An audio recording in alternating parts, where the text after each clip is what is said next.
One topic that goes with assembly drawings and bills of materials and balloon drawings is an exploded view. So we're going to learn how to create an exploded view of an assembly in this lesson. Let's open up the motorcycle assembly by clicking in the view and then selecting the Open Assembly icon from the pop-up toolbar. Exploded views are associated with configurations in SOLIDWORKS. So let's switch over to the Configuration Manager. If you expand the existing configuration, you'll see that there's already an exploded view, and it has several associated explode steps. If you are familiar with older versions of SOLIDWORKS, you may remember that each configuration used to be limited to only a single exploded view. But now we can create multiple explode views per configuration. So if you right-click on the configuration, you should be able to create a new exploded view. The explode functionality in SOLIDWORKS is fairly easy. We need to check a couple options here. In this first exploded assembly, I'm just going to explode out the major subassemblies. And then I'll create a drawing of each subassembly, say the fork, where the individual parts within the fork will be exploded as well. So I want to make sure that the Select Subassemblies Parts is deselected. If this was selected, you'd be able to select the tire, the wheel, and explode them independently. But I want the entire subassembly to explode as a single unit. So let's start creating our exploded view. In an exploded view, you just select what you want to explode. SOLIDWORKS will highlight it. And then you use the manipulator to explode that component a certain direction and a certain distance. Let's pick the rear wheel assembly and explode that out.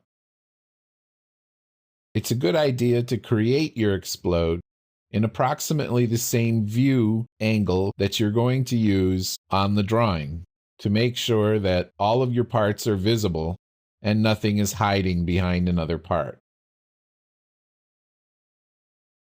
Now that I'm down to the frame as the last component, I'm going to switch this option to Select Subassemblies Parts because there are two subassembly parts that I do want to explode individually.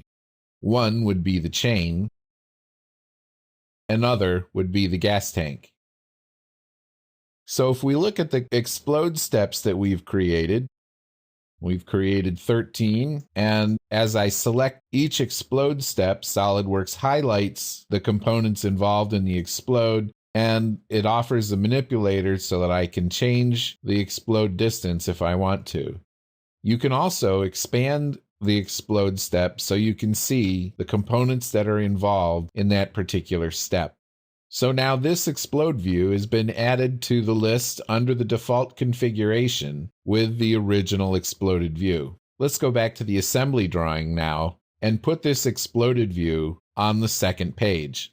Before we do that, I just want to make sure that I can save this current view. So I press the space bar to get the view orientation box up and then click on the new view button and give this a name, something creative like exploded view.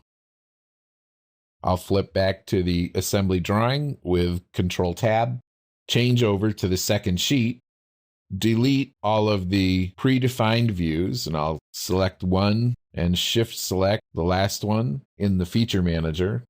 Press Delete on the keyboard and then A for yes to all. Now to get the view on this drawing, I'll insert Drawing View, Model. Motorcycle is already selected, so I'll press the arrow. Reference configuration is default. Show an exploded state, yes, but I want to show the Explode View 3. And I need to make sure that I'm selecting the correct view, so I'll scroll down to Exploded View and place this on the drawing. The size is much too small, so instead of a custom scale, go to Sheet Scale, see if that's too big. Sheet Scale is much too big.